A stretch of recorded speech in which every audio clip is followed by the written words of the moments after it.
Abba, papa, motema.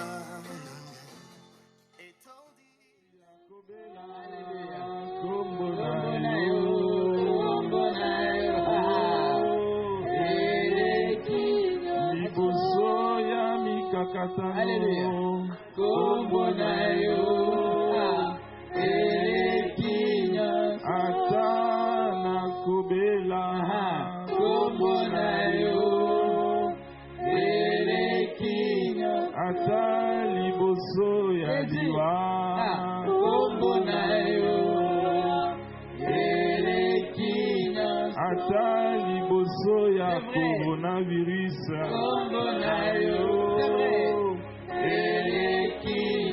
Ata kati ya bitumba nanga.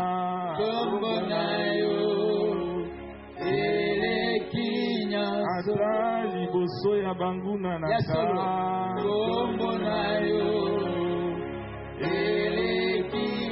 Soyembi baso Yesu.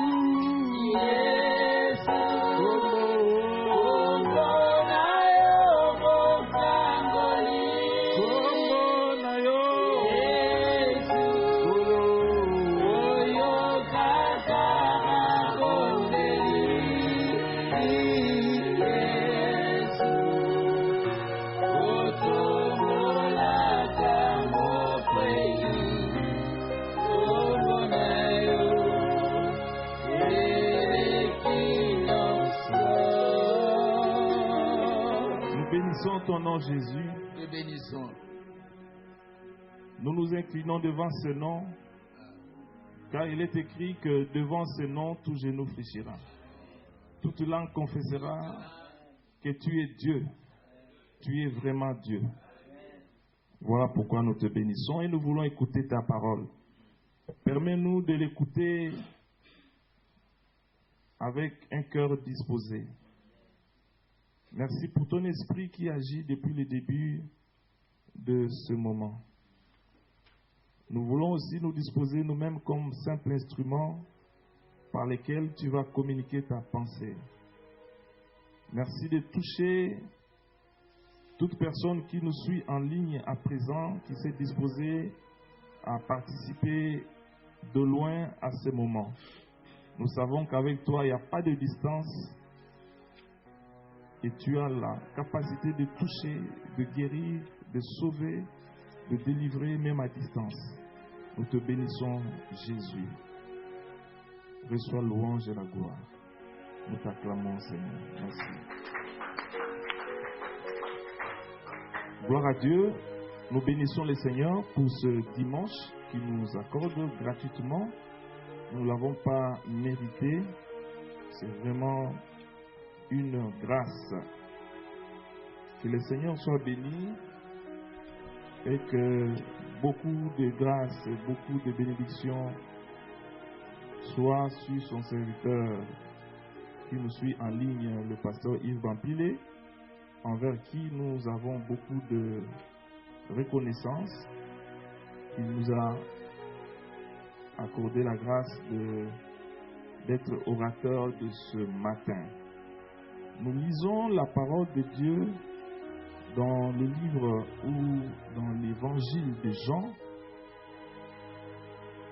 au chapitre 14. Nous lisons le verset 1 et le verset 2. Notre message de ce matin sera vraiment une exhortation. Si nous disons que ça sera une exhortation, ce n'est pas pour dire que ça sera très court, mais c'est pour dire que ça sera vraiment un encouragement. Un encouragement pour beaucoup, pour plusieurs, pour quelqu'un qui se voit fatigué, qui se voit affaibli, qui se voit désespéré. C'est un message pour encourager et redynamiser la foi, la confiance en Dieu. Nous lisons la parole de Dieu. Que votre cœur ne se trouble point. Croyez en Dieu et croyez en moi. il y a plusieurs demeures dans la maison de mon Père. Si cela n'était pas, je vous l'aurais dit. Je vais vous préparer une place. Nous pouvons lire aussi le verset 3. Et lorsque je m'en serai allé et que je vous aurai préparé une place, je reviendrai et je vous prendrai avec moi, afin que là où je suis, vous y soyez aussi. Amen. Nous sommes dans un contexte où les disciples ont entendu un certain discours de la part de Jésus que nous trouvons au chapitre 13, juste le chapitre qui précède le chapitre 14 que nous venons de lire son début.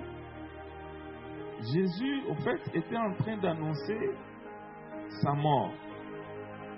Il a montré la personne qui devait les trahir, les livrer, pour qu'ils soient mis à mort. Les disciples, notamment Pierre, qui était toujours le premier à hausser la voix, ayant entendu cela, n'étaient pas d'accord. Ils ont dit que chose pareille n'arrive. Nous disons que les disciples ayant entendu que Jésus devait mettre fin à sa vie terrestre par une trahison, et disant que c'était la volonté de Dieu et qu'il était venu justement pour accomplir une telle tâche, ont commencé à perdre espoir, ont commencé à se décourager. Nous intitulons notre exhortation de ce matin, comme le verset le dit, que votre cœur ne se trouble point. Que votre cœur ne se trouble point. À la manière des disciples qui étaient troublés, Jésus a vu leur cœur. La Bible ne montre pas que les cœurs de ses disciples étaient troublés. La Bible montre seulement qu'ils ont entendu le discours de Jésus et Pierre était le seul à parler. Et Jésus va prendre la parole pour leur dire à eux tous que leur cœur ne se trouble point. Jésus connaît nos cœurs. Jésus sait lorsque nous tremblons au-dedans de nous. Jésus sait lorsque nous pleurons au-dedans de nous. Jésus sait lorsque nous sommes effrayés par un quelconque événement, par une quelconque nouvelle. Il y en a qui savent les cacher. À la manière de Naaman qui cachait sa lèpre. À la manière de Naaman qui apparaissait toujours grand, puissant, le général, devant sa troupe, devant tout le peuple de la Syrie. Mais il cachait une faiblesse, il cachait une maladie. Il cachait un certain échec. Il a essayé de lutter contre la maladie et la maladie lui avait résisté.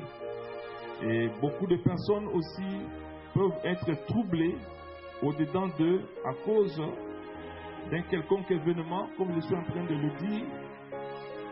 Cela peut se remarquer visiblement, comme cela aussi peut rester un secret personnel ou partagé juste à la personne la plus intime, à la personne la plus proche.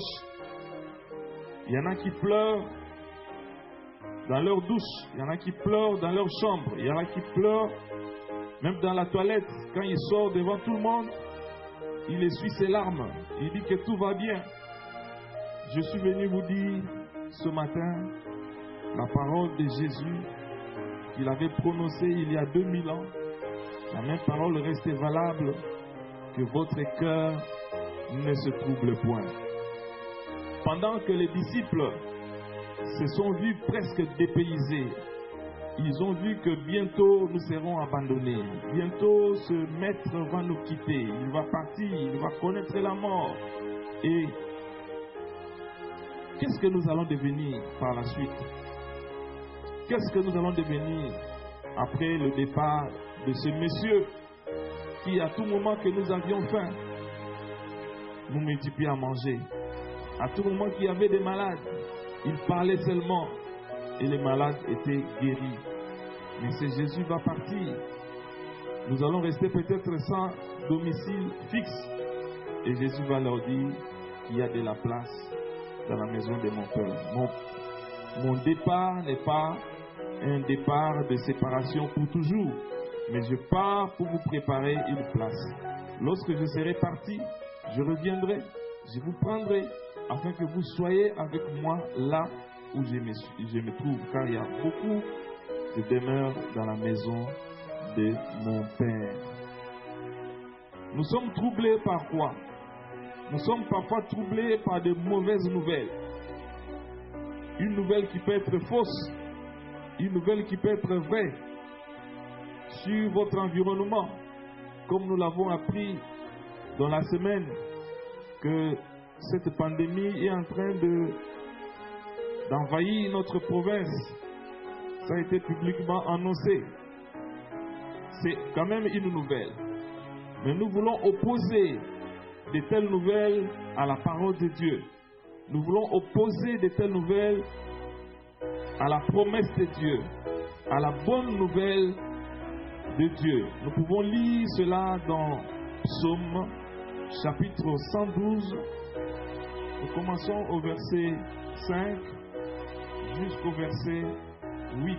Psaume 112, verset 5 jusqu'au verset 8.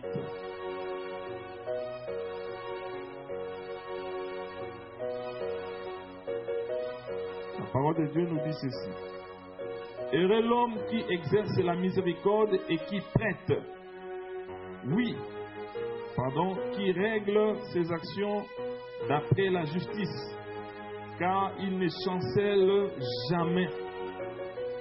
La mémoire du juste dure toujours. 7.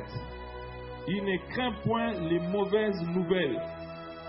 Son cœur est ferme, confiant en l'Éternel. Son cœur est affermi. Il n'a point de crainte jusqu'à ce qu'il mette son plaisir à regarder ses adversaires. Amen. Je reprends cette lecture.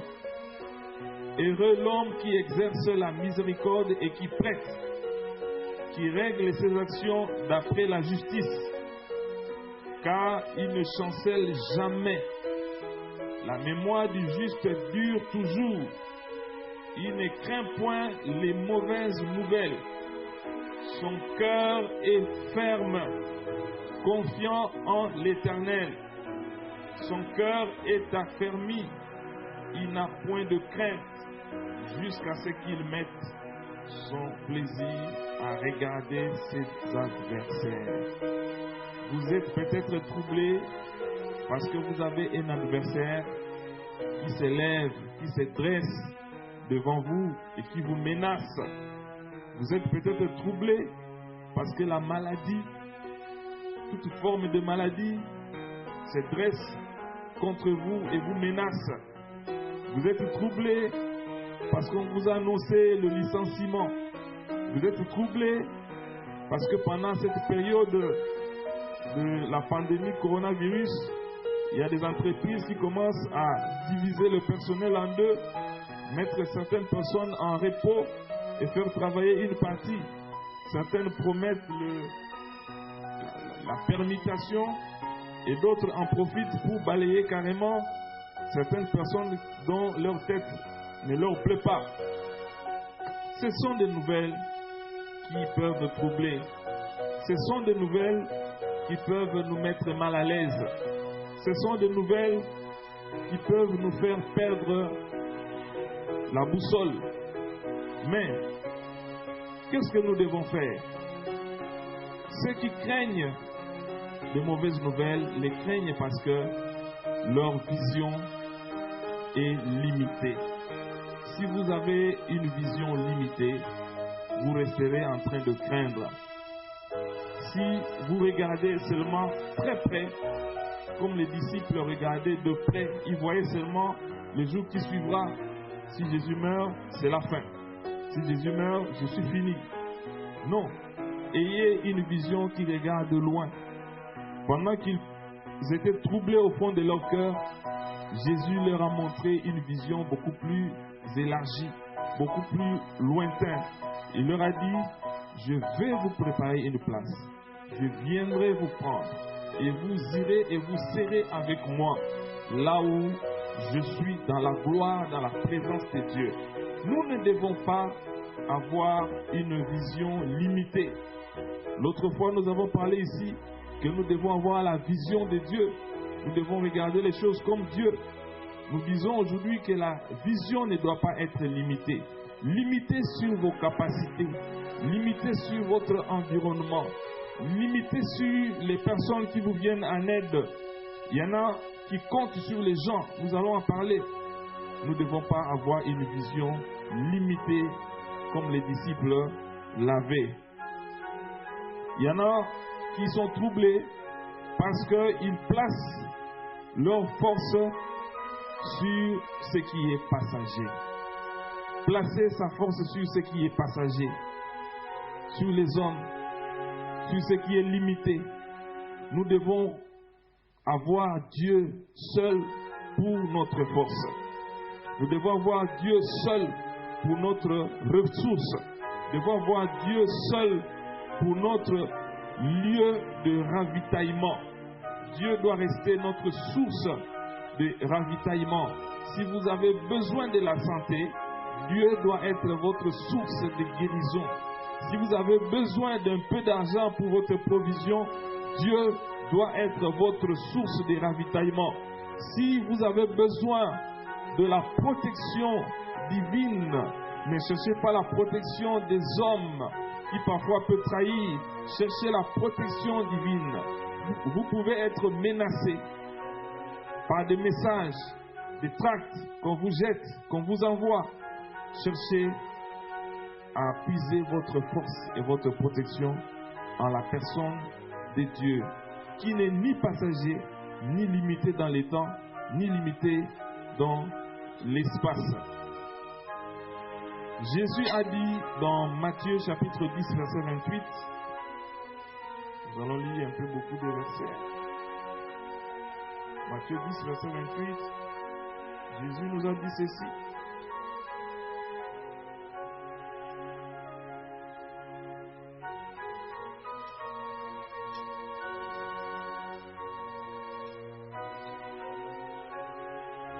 Ne craignez pas ceux qui tuent le corps et qui ne peuvent tuer l'âme.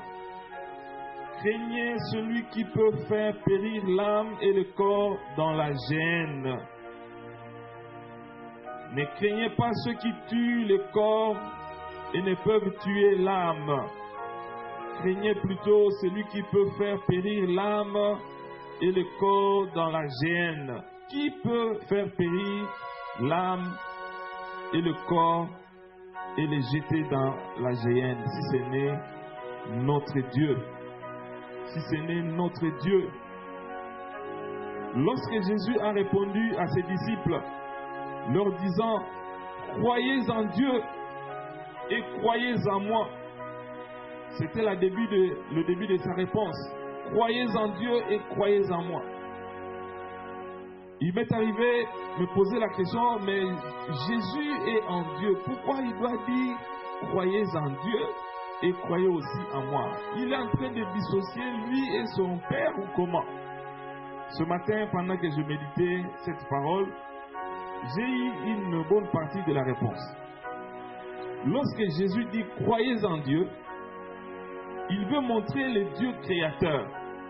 Celui qui croit que c'est lui qui l'a créé, c'est le Dieu qui est au ciel, qui est assis sur son trône et dont le trône ne peut vaciller, ne peut trembloter, ne peut bouger, ne peut être remplacé par quelqu'un d'autre. S'il croit que celui-là est son créateur, il doit savoir qu'il n'a pas été créé en vain. Sachez que vous n'avez pas été créé en vain. Sachez que Dieu ne vous a pas envoyé dans ce monde par hasard. Même si vous êtes né dans des conditions apparemment humainement par hasard, des circonstances irrégulières, mais vous n'êtes pas, vous, né par hasard. Dieu a un plan pour chacun de nous. De la même manière, Jésus avait un plan pour ses disciples. Il ne savait pas qu'il allait leur préparer une place. Il leur a révélé cela. Nous aussi sur cette terre, nous avons un plan. Dieu nous a envoyés sur cette terre pour accomplir sa volonté, pour accomplir sa mission, pour manifester et éclater sa gloire. Pour cette raison, nous devons croire à ce Dieu qui nous a créés. Nous devons faire confiance à ce Dieu qui nous a placés sur cette terre. Lorsqu'il ajoute « Croyez en moi », il veut se présenter comme celui qui est le sauveur. Je suis venu sauver ce qui était perdu. Je suis venu mettre ensemble les brebis de Dieu qui étaient éparpillées. Voilà pourquoi il dit « Croyez aussi en moi ». Jésus, le nom Jésus signifie le Dieu, ce Dieu créateur qui est venu sauver.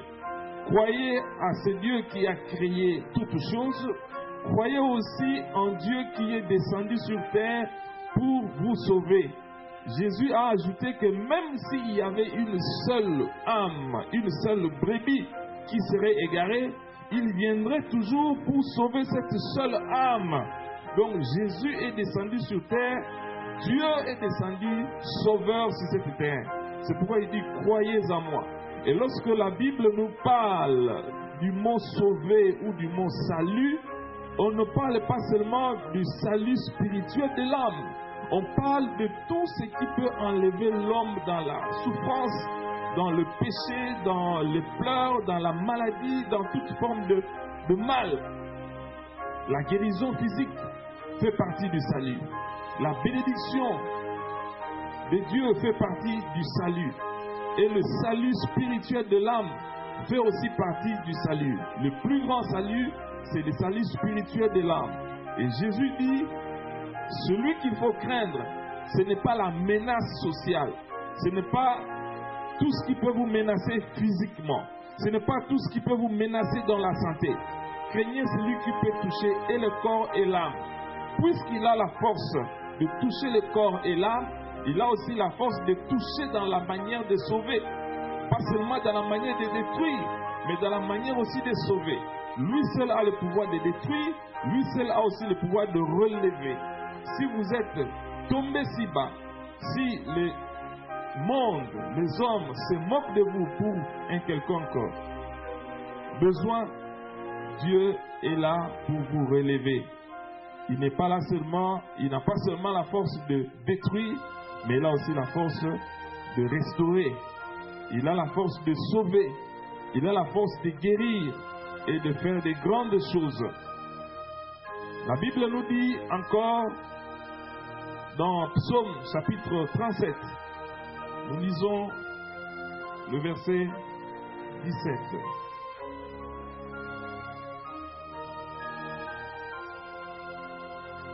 Psaume 37, 17.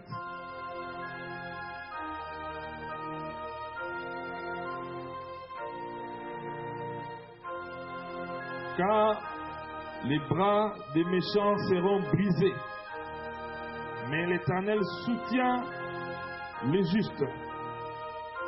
L'Éternel soutient les justes. Les bras des méchants seront brisés. Je suis en train de m'adresser à beaucoup de personnes qui se sentent menacées. Je suis en train de m'adresser à beaucoup de personnes qui se sentent physiquement, psychologiquement menacées, moralement menacées.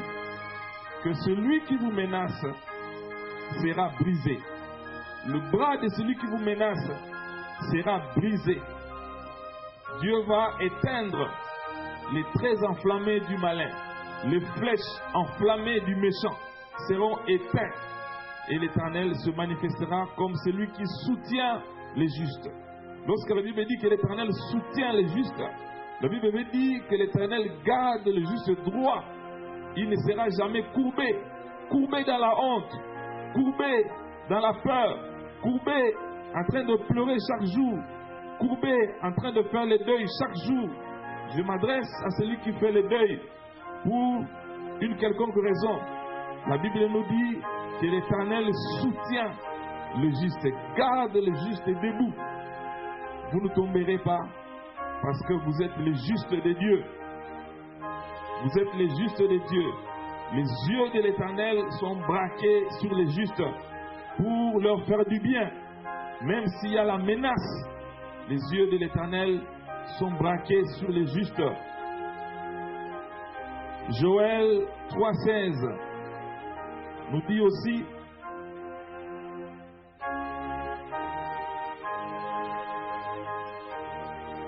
Joël 3,16.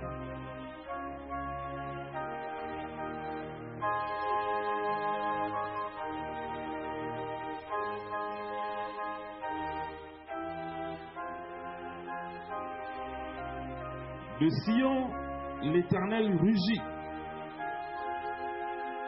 Qui rugit? C'est le lion. Hein? Donc l'Éternel montre sa force comme la force du lion. De Jérusalem, il fait entendre sa voix. Les cieux et la terre sont ébranlés. Mais l'Éternel est comment? Est un refuge pour son peuple, un abri pour les enfants d'Israël. Aujourd'hui, nous sommes les enfants d'Israël spirituels de Dieu. De la même manière, Abraham a vu sa postérité comme la multitude des sables sur la mer et la multitude des étoiles au ciel. Nous faisons partie de sa descendance spirituelle. Et nous sommes les enfants d'Israël, nous sommes le peuple de Dieu. L'Éternel est pour nous un refuge. Confiez-vous en l'Éternel. Cherchez l'abri à l'Éternel, car il est le refuge de son peuple. Lorsque l'Éternel dit qu'il est le refuge de son peuple, qu'il est l'abri pour son peuple, comme on dit en Lingala, que Nzambe Azobe Tatolo, l'Éternel se vante. Il dit qu'il est l'abri de ses enfants. Pourquoi resterez-vous à l'extérieur, à l'air libre, là où vous êtes ensoleillé, là où vous êtes sous la pluie, en train de vous mouiller, pendant qu'il y a un refuge en l'Éternel? Venez à l'Éternel, confiez-vous à l'Éternel, réfugiez-vous en l'Éternel, et vous serez sauvés. À la place d'être troublé, pensez à ce que Dieu est capable de faire pour votre vie. Pensez à ce que Dieu a fait chez les autres. Car la Bible nous dit que tout ce qui est écrit l'a été pour nous servir d'exemple. Tout ce que nous voyons autour de nous doit nous servir d'exemple. Ce que vous voulez que l'Éternel fasse pour vous, peut-être vous ne l'avez pas encore vu, mais regardez comment Dieu s'est manifesté dans la vie de votre voisin. Regardez comment Dieu a agi dans la vie de vos proches. Regardez comment Dieu a agi même dans la vie de ceux que vous avez appris de loin. Cela est pour nous un témoignage. Le témoignage est important. Le témoignage ravive notre foi. Le témoignage réchauffe notre foi. Lorsque nous voyons que Dieu a agi chez l'autre, nous ne devons pas manifester un sentiment de jalousie. Nous ne devons pas manifester un sentiment de haine. Si vous avez au-dedans de vous un sentiment de haine, parce que vous trouvez que l'Éternel n'agit que chez les autres, convertissez-vous, repentez-vous.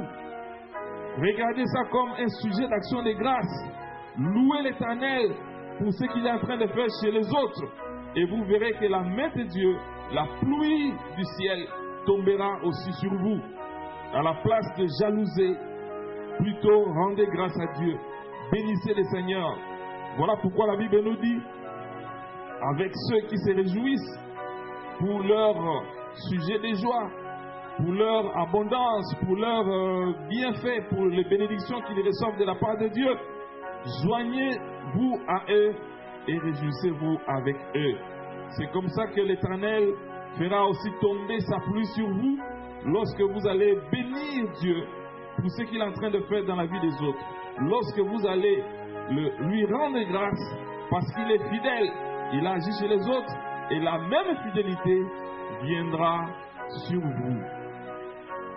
Nous devons aussi recevoir Jésus. Nous avons beaucoup parlé des justes. Aujourd'hui, parler du juste, c'est parler de la personne qui connaît le Seigneur. Parler de la personne qui a reçu Jésus dans sa vie comme son Seigneur et son Sauveur. Peut-être que vous avez besoin de voir la main de Dieu dans votre vie. Ce n'est pas mauvais, c'est bon. Dieu peut vous toucher. Dieu peut vous sauver. Dieu peut vous délivrer. Dieu peut vous guérir.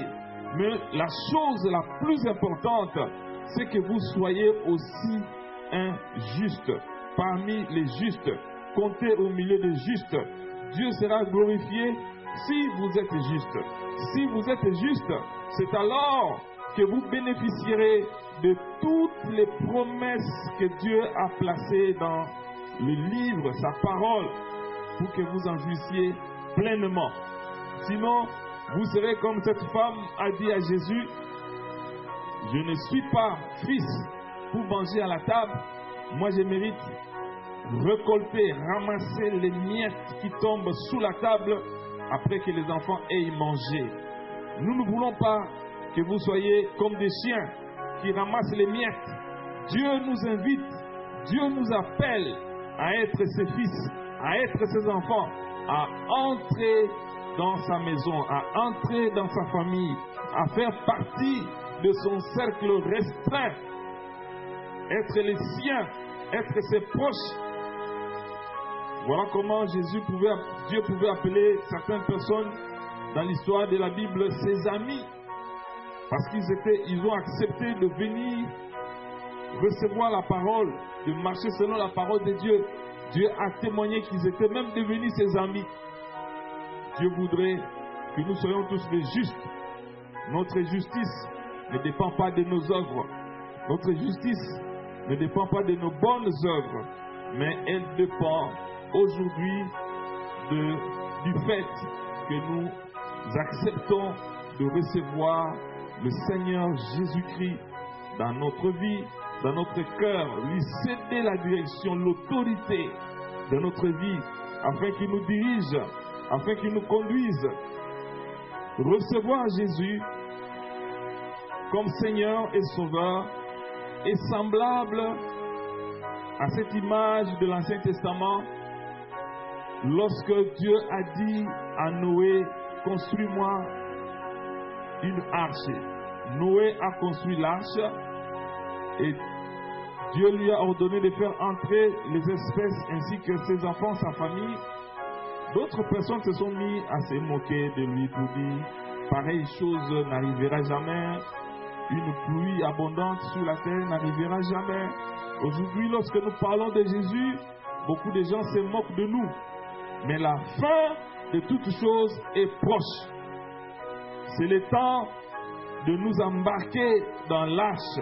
Ce n'est plus l'arche de Noé, mais c'est la personne de Jésus. Lorsque nous nous embarquons dans la personne de Jésus, nous serons sauvés. Comme Noé était sauvé, parce qu'il a accepté de suivre la voie de Dieu, d'obéir à Dieu. Il est entré dans l'arche. Aujourd'hui, l'arche, c'est Jésus-Christ. Celui qui entre dans l'arche sera juste devant Dieu, sera sauvé et va bénéficier de toutes les promesses que nous venons de lire ici. Et vous ne viendrez pas devant Dieu pour solliciter sa grâce, sa bénédiction comme un mendiant, mais vous viendrez comme un enfant, comme un ayant droit dans la maison de son Père. C'est pourquoi nous invitons, vous qui nous suivez en ligne, de pouvoir regarder dans votre cœur. Si vous avez peut-être rétrogradé, vous avez abandonné les voies de Dieu, vous avez délaissé le chemin de Jésus, c'est le moment pour vous de vous rattraper, car c'est le temps favorable. Le jour viendra où on ne parlera plus de vous comme on vous cite. Si on vous cite, on vous appelle monsieur tel, mademoiselle tel, demain on vous dira pauvre tel, défunt tel, défunte tel. Et à ce moment-là, ça sera trop tard. C'est le temps du salut, c'est le moment du salut pour bénéficier de ce que Jésus a promis à ses disciples. Jésus n'a pas parlé à tout le monde qu'il est allé leur préparer une place, mais il a parlé à ses disciples. Si vous êtes disciples en acceptant ce Jésus que nous présentons ce matin, vous serez sauvés et vous allez vivre une vie inébranlable. Les mauvaises nouvelles ne vont plus vous ébranler. Si vous étiez ébranlé par des mauvaises nouvelles, vous étiez découragé par une circonstance qui vous environne dans le présent, sachez que l'Éternel sait vous tenir droit, sait vous relever, sait vous restaurer. Nous bénissons le Seigneur, lui qui est fidèle, lui qui a la capacité de le faire. À lui soit la louange et la gloire. Alléluia. Nous allons prier. Que la chorale nous donne un chant. Nous allons nous exprimer devant Dieu librement. Nous allons nous exprimer en lui disant nos craintes peut-être, au lieu de les dire aux hommes, au lieu d'aller raconter nos faiblesses aux hommes. Parlons-en à Dieu, lui seul qui est notre secours, lui seul qui est notre abri sûr, notre refuge. Béni soit ton nom. Alléluia.